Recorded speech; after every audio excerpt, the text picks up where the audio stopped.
இருள் சூழ்ந்த காலங்களிலே நடந்து சென்றாலும், அவாந்தர வழியாய் நடந்து சென்றாலும், வனாந்தர பாலைவனத்திலே நடந்து சென்றாலும், மரண இருளின் பள்ளத்தாக்கின் வழியாக நடந்து சென்றாலும், நம்மோடு கூட இருந்து தனது கோலாலும் தடியாலும் நம்மை வழிநடத்தும் அன்பின் இரட்சகர் இயேசு கிறிஸ்துவின் இனிய நாமத்திலே உங்களை மறுபடியும் இந்த நிகழ்ச்சிக்கு வரவேற்பதில் பெருமகிழ்ச்சி அடைகிறோம்.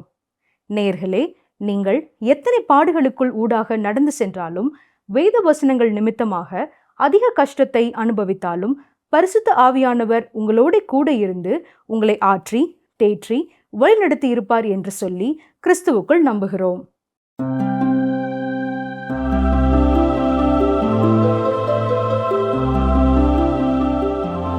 பிரியமானவர்களே, மீண்டும் இந்த ஊடகத்தின் வழியாக உங்களை சந்திப்பதிலே மகிழ்ச்சி அடைகிறோம்.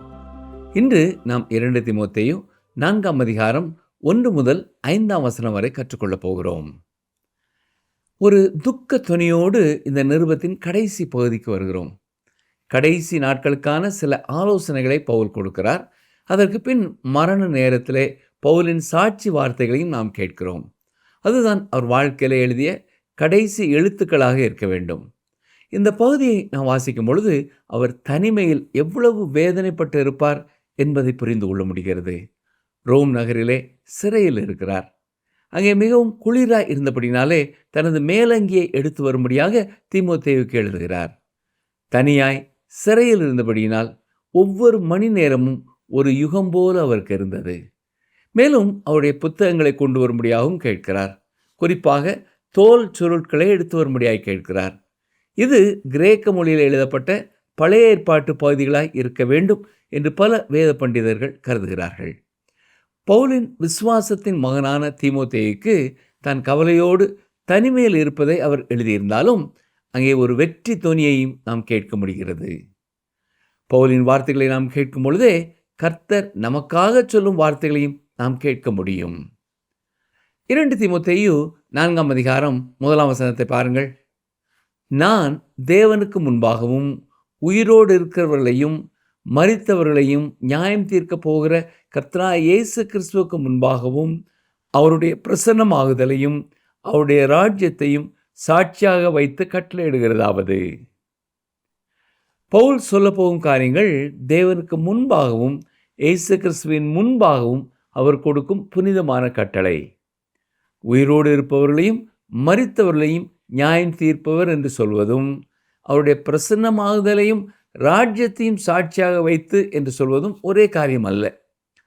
இயேசு கிறிஸ்து பிரசன்னமாவதும் அவருடைய ராஜ்யமும் ஒரே காரியம் அல்ல. இரகசிய வருகையிலே அவர் வெளிப்படுவது தான் அவருடைய பிரசன்னமாகுதல். அவருடைய ராஜ்யம் என்பது அவர் பூமியிலே தமது ராஜ்யத்தை ஸ்தாபிக்க மீண்டும் வரப்போகும் அவருடைய வெளிப்பாட்டை சொல்கிறது. தனது நியாய தீர்ப்பை 2 முறை அவர் செய்கிறார். இந்த உலகத்தை விட்டு எடுத்துக்கொள்ளும் பொழுது தமக்கு சொந்தமானவர்களை அவர் நியாயம் தீர்க்கிறார். மகா உபத்திரவ காலத்திலே தன்னிடமாய் திரும்புபவர்களையும் அவர் நியாயம் தீர்ப்பார். விசுவாசிகளாகிய நாம் அனைவருமே ஏதாவது ஒரு நேரத்திலே அவர் முன் நியாயம் தீர்க்கப்பட இருக்கிறோம். நம்முடைய வாழ்க்கை சோதிக்கப்பட்டு நமக்கு வெகுமதி கிடைக்குமா என்பதை பார்க்கும் ஒரு நேரம் இருக்கிறது. கர்த்தருக்கு முன் நியாய தீர்ப்பிலே நீயும் நிற்கப் போவதால் இந்த காரியங்களை நீ செய்ய வேண்டும் என்று தீமோத்தேயுவுக்கு பவுல் எழுதுகிறார். பவுல் எழுதிய காரியங்கள் அந்த காலகட்டத்திற்கு மட்டுமல்ல, இந்த காலகட்டத்திற்கும் மிகவும் பொருத்தமானவையே. இன்று வாழும் உங்களையும் என்னையும் பார்த்து கர்த்தர் கூறுவதும் இதுதான். 2 தீமோத்தேயு 4 அதிகாரம் 2 பாருங்கள். சமயம் வாய்த்தாலும் வாய்க்காவிட்டாலும் ஜாக்கிரதையாய் திருவசனத்தை பிரசங்கம் பண்ணு. எல்லா நீடிய சாந்தத்தோடும் உபதேசத்தோடும் கண்டனம் பண்ணி கடிந்து கொண்டு புத்தி சொல்லு. திருவசனத்தை பிரசங்கம் பண்ணு என்று சொல்லும் பொழுது இதை மற்றவர்கள் கேட்கும்படியாக நீ கூறி அறிவிக்க வேண்டும். இது ஒரு போர்க்கால பிரகடனம் போல செய்ய வேண்டியது. அதாவது 2வது உலக மகா யுத்தத்தின் நேரத்தில் அமெரிக்க இராணுவத்திற்கு கொடுக்கப்பட்ட அறைகூவல் பேர்ல் ஹார்பரை நினைத்து கொள்ளுங்கள் என்பதுதான். ஏனென்றால் அவர்கள் எதிர்பாராத நேரத்தில் ஜப்பான் விமானம் வந்து அந்த துறைமுகத்தில் இருந்த கடற்படையின் பெரும் பகுதியை 1941 டிசம்பர் 7 அழித்தது. அதுபோல தீமோத்தேயுக்கு கொடுக்கப்பட்ட அறைகூவல் திருவசனத்தை பிரசங்கம் பண்ணு என்பதாகும். இன்று நம்மை நோக்கி வரும் அறைகூவலும் இதுதான். அடுத்து மிக முக்கியமான ஒன்று, சமயம் வாய்த்தாலும் வாய்க்காவிட்டாலும் அதை செய்ய வேண்டும். அதாவது எந்த நேரத்திலும் கர்த்தருடைய வசனத்தை மற்றவர்களுக்கு கொடுப்பதிலே நாம் ஜாக்கிரதையாக இருக்க வேண்டும். யாராவது அதிகாலை 2 மணிக்கு உங்களை எழுப்புவார்கள் என்றாலும் அவர்களுக்கும் நீங்கள் திருவசனத்தை கொடுக்க ஆயத்தமாய் இருக்க வேண்டும். வேத வசனத்தை பற்றி பேச வேண்டும் என்று சொல்லவில்லை, திருவசனத்தை பிரசங்கம் பண்ணு என்றுதான் கூறியிருக்கிறார். ஒருமுறை ஒரு வேதாம கல்லூரியிலே பயின்று கொண்டிருந்த புத்திசாலியான ஒரு மாணவன், இந்த கல்லூரியிலே பயின்று பட்டம் பெற வேண்டும் என்றால் நாம் சொந்தமாக வேத புத்தகத்தை வாங்க வேண்டியது இல்லை என்று கூறினான். காரணம் என்ன தெரியுமா? இங்கே வேதத்தை பற்றி நான் படிக்கிறோம், மிக குறைவாகவே வேத வசனங்களை படிக்கிறோம் என்பதுதான் அதன் பொருள். பவுல் இன்று நமக்கு கொடுக்கும் ஆலோசனையும் இதுதான். வேதத்தை பற்றி நீங்கள் பேச வேண்டியதில்லை, திருவசனத்தை பிரசங்கியுங்கள். இந்த வசனத்திலிருந்து நாம் அறிந்து கொள்ள வேண்டிய மற்றும் ஒரு சத்தியம், கர்த்தருடைய வார்த்தையிலிருந்து நீ பிரசங்கம் பண்ணு என்று சொல்லவில்லை, கர்த்தருடைய வார்த்தையை, வசனத்தை நீ பேசு என்றுதான் கூறியிருக்கிறார். இன்று சிலர் ஒரே ஒரு வேத வசனத்தை மட்டும் எடுத்துக்கொண்டு அது எந்த சூழ்நிலையில் கூறப்பட்டது என்பதை கூட உணராமல் அந்த வசனத்தை தவறாய் பயன்படுத்துவதை நாம் பார்க்கலாம். ஆனால் இங்கே பவுல் சொல்வது என்ன? வேத வசனத்தை நீ பிரசங்கம் பண்ணு என்று கூறியிருக்கிறார். அது மட்டுமல்ல, சமயம் வாய்த்தாலும் வாய்க்காவிட்டாலும் ஜாக்கிரதையாய் பிரசங்கம் பண்ண வேண்டும். அதாவது திருவசனத்தை சொல்ல நம் உள்ளம் வாய்ப்பை தேடிக்கொண்டே இருக்க வேண்டும். எந்த நேரத்திலும் எந்த சூழ்நிலையிலும் எப்படியாவது மற்றும் ஒருவருக்கு வேத வசனத்தை கொடுத்து விட வேண்டுமே என்று நாம் கரிசனை உழவர்களாக இருக்க வேண்டும். திருவசனத்தை பிரசங்கிக்கும் பொழுது முதலாவதாக நீடிய சாந்தம் உள்ளவர்களாய் அதை செய்ய வேண்டும் என்று சொல்லுகிறார். அடுத்ததாக கண்டனம் பண்ணி என்று சொல்லும் பொழுது யாராவது தவறாய் காரியங்களை செய்து கொண்டிருப்பார்கள் என்றால் அவர்கள் அதை உணர்ந்து கொள்ளும்படியாய் அவர்கள் செய்யும் அந்த தவறான காரியத்தை தவறு என்று சுட்டி காட்டி பேச வேண்டும். மேலும் கடிந்து கொண்டு என்ற வார்த்தை பார்க்கிறோம். சில சூழ்நிலைகளிலே திட்டி பயமுறுத்தியும் சத்தியத்தை சொல்ல வேண்டும். எனக்கு தெரிந்த ஊழியர் ஒருவர் திருச்சபையின் தலைவர்களையும் அவர்கள் செய்யும் தவறான காரியங்களையும் கடிந்து கொண்டு பேசுவார். இப்படிப்பட்ட குணநலன் உள்ளவர்கள் திருச்சபையின் பொறுப்புகளிலே இருக்க தேவையில்லை என்று தைரியமாய் எடுத்து சொல்லுவார். ஆனால் பல சபை போதகர்கள் இப்படி பேசுகிறதில்லை. இப்படிப்பட்ட ஊழியர்களை பேசுவதற்காக தங்கள் சபைகளுக்கு அழைப்பதும் இல்லை. அடுத்ததாக உபதேசம் பண்ணு என்று சொல்லப்பட்டிருப்பது அவர்களுக்கு ஆறுதல் கொடுக்கும்படியாக நீ பேசு என்பதுதான். ஏனென்றால் விசுவாசிகளில் பலருக்கு பல நேரங்களிலே ஆறுதல் தேவையானதாக இருக்கிறது. சரி, தொடர்ந்து 3ஆம் வசனத்தை பாருங்கள். 2 தீமோத்தேயு 4ஆம் அதிகாரம் 3ஆம் வசனம். ஏனென்றால் அவர்கள் ஆரோக்கியமான உபதேசத்தை பொறுக்க மனதில்லாமல் செவித்தெனவுள்ளவர்களாகி தங்கள் சுய இச்சைகளுக்கேற்ற போதகர்களை தங்களுக்கு திரளாக சேர்த்து கொண்டு. இங்கே ஆரோக்கியமான உபதேசத்தை பொறுக்க மனதில்லாத காலம் வரும் என்று வாசிக்கிறோம். இன்றே நமது சமுதாயம் இந்த நிலைக்கு வந்துவிட்டதோ என்று யோசிக்கிறேன். நமது மொத்த ஜனத்தொகையை பார்ப்போம் என்றால் மிக குறைவானவர்களே கர்த்தருடைய வசனங்களை கேட்கிறார்கள். ஒரு சில விசுவாசிகளே ஆரோக்கியமான உபதேசத்தை கேட்க விருப்பமுள்ளவர்களாக இருக்கிறார்கள். அப்படி என்றால் மற்றவர்கள் தங்கள் இச்சைகளுக்கு ஏற்ற போதகர்களை சேர்த்து கொள்கிறார்கள். டாக்டர் மார்வின் வின்சென்ட் என்பவர் word study in the new testament என்ற புத்தகத்தில் இவ்வாறு எழுதியிருக்கிறார். கவனிங்கள், வாசிக்கிறேன். அவர்கள் ஆசிரியர்களை மொத்தமாக அழைப்பார்கள். மத விஷயங்களில் நிலையற்ற நம்பிக்கை, சந்தேகம் மற்றும் வெறும் ஆர்வமுள்ள ஊகங்கள் நிறைந்த காலங்களில் எகிப்தின் ஈக்கள் போல அனைத்து வகையான ஆசிரியர்களும் திரள்கிறார்கள். தேவையே விநியோகத்தை உருவாக்குகிறது. கேட்பவர்கள் தங்கள் சொந்த பிரசங்கிகளை அழைத்து வடிவமைக்கிறார்கள். மக்கள் வணங்க ஒரு கன்றுக்குட்டியை விரும்பினால் ஒரு கன்றுக்குட்டியை உருவாக்கும் ஊழியர் உடனடியாக கிடைப்பார். ஆம், இவருடைய இந்த வார்த்தைகள் இன்றைக்கும் உண்மையாக இருக்கிறது. மற்றும் ஒருவர் கூறும் பொழுது, இந்த காலங்களின் பிரசங்க பீடங்கள் மக்கள் எதை கேட்க விரும்புகிறார்களோ அதையே சொல்கிறதா இருக்கிறது என்று சொல்லுகிறார். ஆண்டவர் என்ன சொல்ல வருகிறார் என்பது அல்ல. இந்த வசனத்திலே செவித்திணவுள்ளவர்களாகி என்ற ஒரு வார்த்தையை பார்க்கிறோம். மீண்டும் டாக்டர் மார்வின் வின்சென்ட் அவருடைய புத்தகத்திலே 321வது பக்கத்திலே இதை குறித்து எழுதியிருக்கிறார். கவனியுங்கள். அலெக்சாண்ட்ரியாவின் கிளெமெந்த் சில ஆசிரியர்களை இவர்கள் சொரிய வேண்டுமென்று ஆவலுடன் விரும்புகிறவர்களின் காதுகளில் அரிப்பு மற்றும் கூச்சம் உண்டு பண்ணுகிறவர்கள் என்று விவரிக்கிறார். செனிக்கா என்பவர் கூறும் பொழுது, சிலர் கேட்க வருகிறார்கள், ஆனால் கற்றுக்கொள்ள அல்ல. நாம் நாடகத்திற்கு செல்வது போல பேச்சு அல்லது குரல் அல்லது நாடகங்களால் தம் காதுகளை மகிழ்விக்க வருகிறார்கள் என்று எழுதியிருக்கிறார். இந்த காலத்தை குறித்தும் எத்தனை தெளிவான ஒரு காட்சி இது இல்லையா? மற்றவர்களின் உடையை பார்க்கவும் அல்லது சற்று நேரம் தூங்கவும் ஆலயத்துக்கு செல்கிறார்கள் பலர் என்று சொல்வதும் உண்மையாயிருக்கிறது. சொல்லப்போனால் ஆரோக்கியமான உபதேசத்தை கேட்க மக்கள் செல்லவில்லை. மேலும் சிக்காகோவில் உள்ள மூடி திருச்சபையிலே போதகராயிருந்த டாக்டர் வாரன் வெஸ்பி என்ன சொல்கிறார்? கவனியுங்கள். அவர்கள் தங்கள் காதுகளுக்கு இனிமை சேர்க்கும் கிறிஸ்தவ கலைஞர்களிடமிருந்து மத பொழுதுபோக்கை விரும்புகிறார்கள்.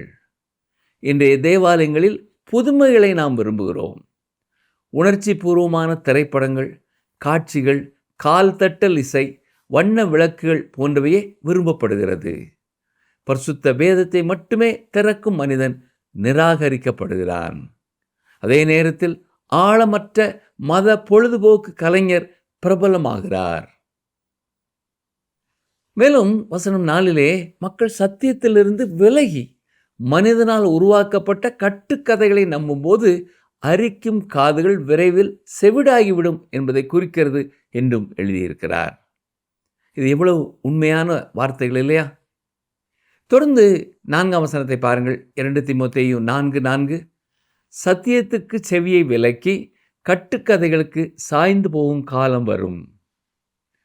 இன்று திருச்சபைக்கு வரும் மக்களுக்கு புதிதாய் ஏதாவது தேவையாயிருக்கிறது. அவர்களை களிப்பூட்டும் காரியங்கள் தேவையாயிருக்கிறது. வெர்னன் மகி என்ற போதகர் ஒரு முறை பிரசித்தி பெற்ற கைபிலியன் என்ற ஒரு போதகரை சந்தித்தார். அப்பொழுது வெர்னன் மகியை பார்த்து அவர் கேட்ட ஒரு கேள்வி, இந்த கலிஃபோர்னியா எப்படி இருக்கிறது என்று கேட்டார். அதற்கு வெர்னன் மகி அவர்கள் சொன்ன பதில் என்ன தெரியுமா? இந்த இடம் எனக்கு பிடித்திருக்கிறது. இங்கே வெளிப்படுத்தின விசேஷத்திலிருந்து செய்தி கொடுத்தால் எல்லா பக்கங்களிலும் இருந்து மக்கள் வந்து கூடுகிறார்கள். ஆனால் ரோமர் நிறுவத்தை கற்றுக் கொடுக்கும் பொழுது கூட்டம் மிக குறைந்து விடுகிறது.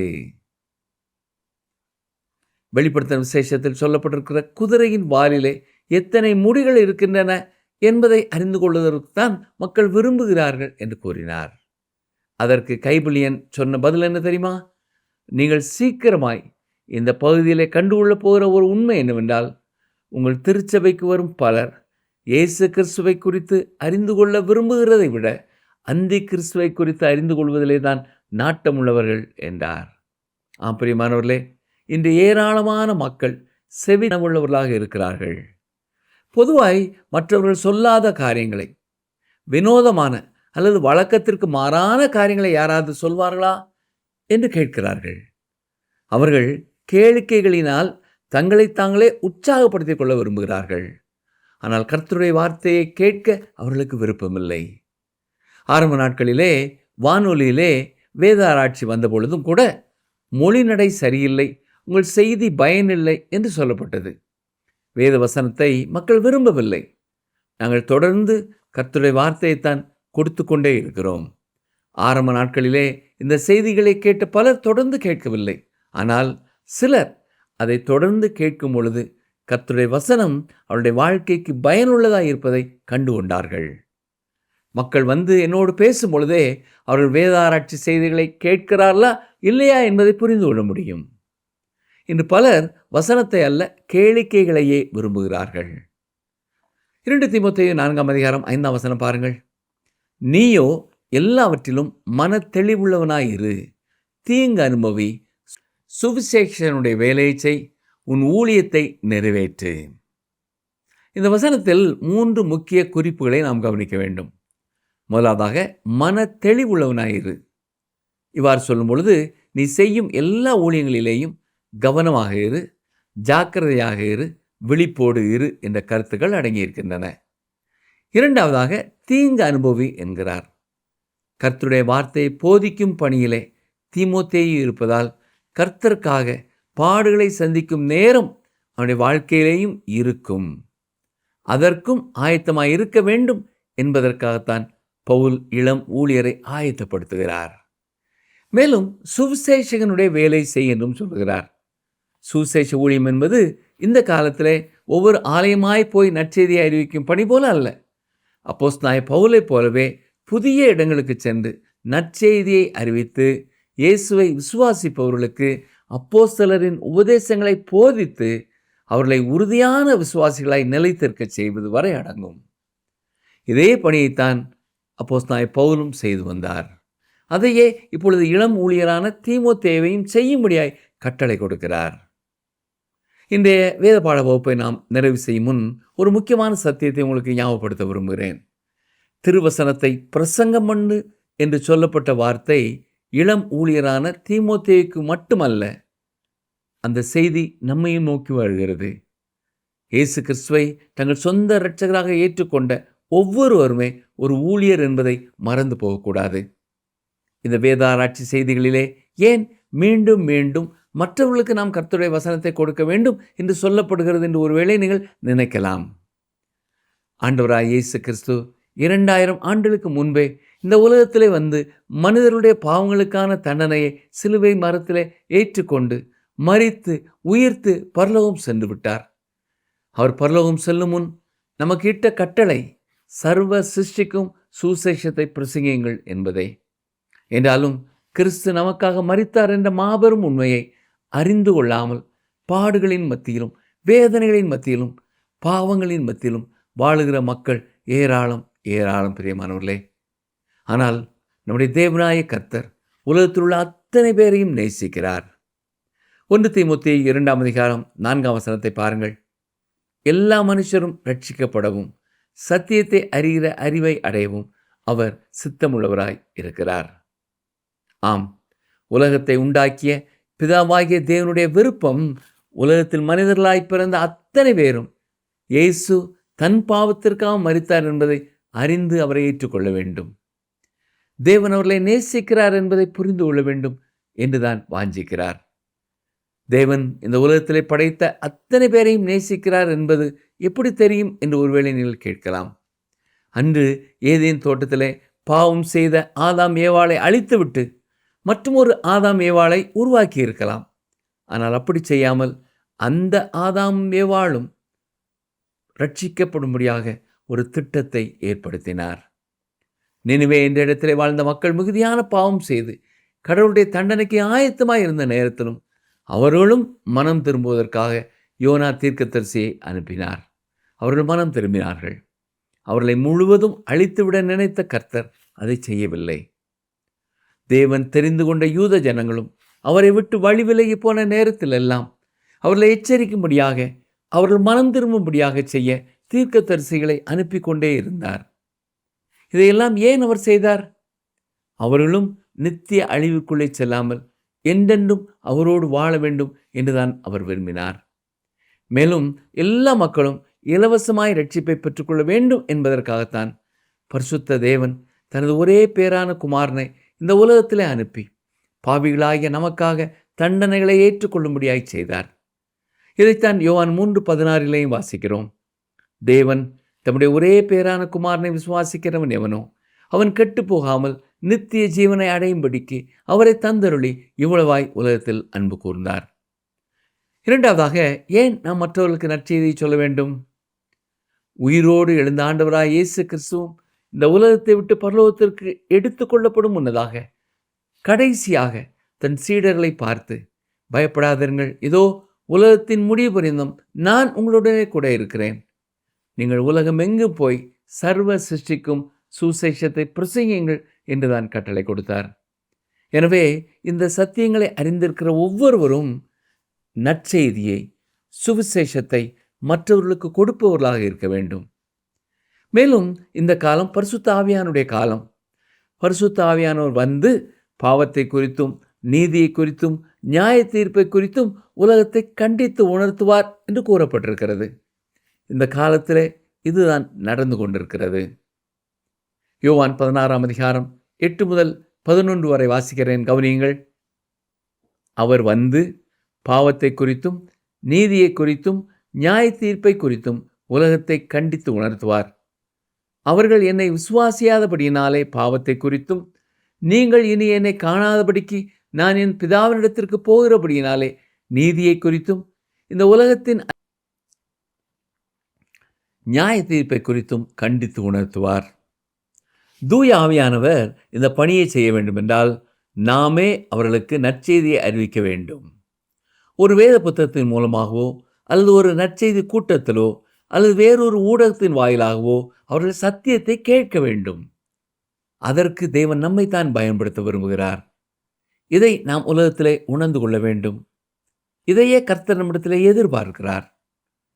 மேலும் நற்செய்தி பணியை நாம் செய்ய வேண்டும் என்பதற்கான மற்றொரு காரணம் யோவான் 3ஆம் அதிகாரம் 18ஆம் வசனம் சொல்லும் சத்தியம்தான். கவனியுங்கள், வாசிக்கிறேன். அவரை விசுவாசிக்கிறவன் ஆக்கினைக்குள்ளாக தீர்க்கப்படான். விசுவாசியாதவனோ தேவனுடைய ஒரே பேரான குமாரனுடைய நாமத்தில் விசுவாசமுள்ளவனாய் இராதபடியினால் அவன் ஆக்கினை தீர்ப்புக்கு உட்பட்டாயிற்று. இந்த இடத்தில் மற்றும் ஒரு வசனத்தையும் உங்களுக்கு நினைவுபடுத்த விரும்புகிறேன். நீதிமொழிகள் 24ஆம் அதிகாரம் 11-12 வசனங்கள். மரணத்துக்கு ஒப்பிக்கப்பட்டவர்களையும் கொலையுண்ண போகிறவர்களையும் விடுவிக்க கூடுமானால் விடுவி. அதை அறியோம் என்பாயாகில் இருதயங்களை சோதிக்கிறவர் அறியாரோ? உன் ஆத்மாவை காக்கிறவர் கவனியாரோ? அவர் மனுஷருக்கு அவனவன் கிரியைக்கு தக்கதாக பலன் அளியாரோ? இந்த காரணங்களினாலே தான் நாம் கிறிஸ்துவை இரட்சகராக அறிந்த ஒருவராயிருப்போம் என்றால் கட்டாயம் நமக்கு அருகில் இருக்கும் கிறிஸ்துவின் அன்பை அறியாத ஒவ்வொருவருக்கும் எவ்வாறு இந்த நல்ல செய்தியை சொல்லலாம் என்பதை குறித்த விழிப்புணர்வோடு இருந்து அவர்களுக்காக ஜெபித்து செயல்பட ஆண்டவர் நம்மை எதிர்பார்க்கிறார். அவருடைய வார்த்தைக்கு கீழ்ப்படிந்து செயல் திட்டங்களை செய்வோமா? ஜெபம் செய்வோம். எங்களை அதிகமாய் நேசிக்கிற எங்கள் அன்பின் ஆண்டவரே, திருவசனத்தை பிரசங்க பண்ணு என்று தீமோத்தேயுவுக்கு பவுல் சொன்னது எங்களை பார்த்தும் சொல்வது என்பதை நாங்கள் புரிந்து கொண்டோம். ஐயா, நீர் எங்கள் மேல் வைத்திருக்கிற அன்புக்காக உமக்கு நன்றி செலுத்துகிறோம். உலகத்தில் உள்ள அத்தனை பேரையும் நீ நேசிப்பதற்காக உமக்கு ஸ்தோத்திரம் செலுத்துகிறோம். ஆண்டவரே, விசுவாசிகளாக இந்த வார்த்தைகளை கவனித்து கொண்டிருக்கிற ஒவ்வொரு சகோதரனும் ஒவ்வொரு சகோதரியும் தங்கள் அருகில் இருக்கிற மக்களை குறித்த அக்கறை உள்ளவர்களாய் பாரம் உள்ளவர்களாய் மாறவும், எப்படியாவது திருவசனத்தை அவர்களுக்கு கொடுக்கவும் கர்த்தர் அவர்களுக்கு தேவையான ஞானத்தையும் பலனையும் தைரியத்தையும் செயல் திட்டங்களையும் கொடுக்க வேண்டும் என்று சொல்லி நாங்கள் வாஞ்சிக்கிறோம். உம்முடைய கரத்திலே உம்முடைய வார்த்தைகளின் மூலமாய் ஆசீர்வாதத்தை பெற்றுக்கொண்டவர்களாகிய நாங்கள் மற்றவர்களுக்கு அதை குறித்து அறிவிக்க தவறாதபடி எங்கள் ஒவ்வொருவரையும் தாழ்த்தி தருகிறோம். தொடர்ந்து எங்களை வழிநடத்தும், எங்களோடு பேசும். இயேசு கிறிஸ்துவின் நாமத்தினாலே வேண்டிக் கொள்கிறோம் பிதாவே, ஆமேன். அன்பானவர்களே, இன்று நாம் கற்றுக்கொண்ட வேத வசனங்களின் மூலமாக கர்த்தர் நம்மோடு பேசியதை கவனத்தில் கொள்ள, அதை குறித்து செயல்பட ஏற்ற திட்டங்களை வகுக்க உங்களை நினைவுபடுத்துகிறோம். நீங்கள் கர்த்தருக்காக செய்ய விரும்பும் செயல்களை செய்து நிறைவேற்ற அவரே உங்களுக்கு தேவையான ஞானம், பலன், கிருபை, வழிநடத்தலை தந்து உங்களை காத்துக்கொள்வாராக. ஆமேன்.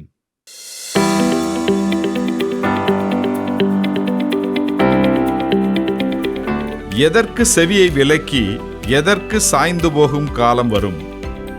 எதற்கு செவியை விலக்கி எதற்கு சாய்ந்து போகும் காலம் வரும்? ஆப்ஷன் ஏ, பாவத்தை குறித்த போதனைகள், ஆடம்பர பிரசங்கங்கள். ஆப்ஷன் பி, கடிந்து கொள்ளும் உபதேசங்கள், ஆசீர்வாத பிரசங்கங்கள். ஆப்ஷன் சி, சத்தியத்திற்கு கட்டுக்கதைகளுக்கு.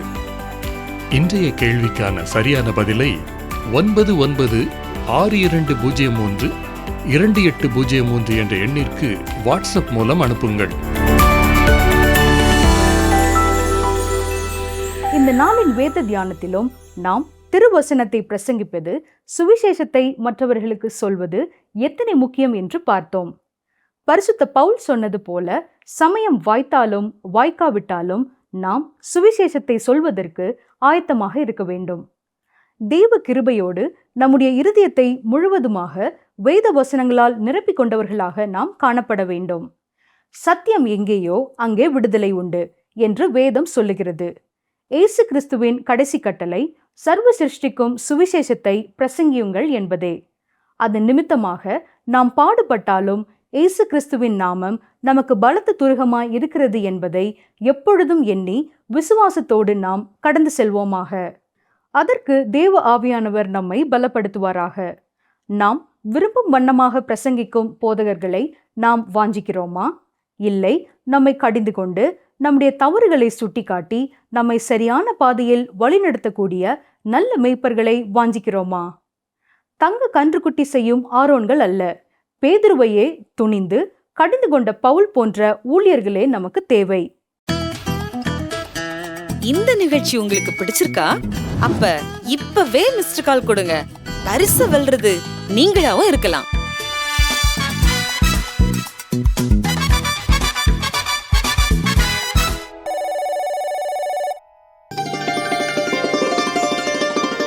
கிரகிக்க கூடாத பெரிய காரியங்களை கர்த்தர் செய்கிறார்.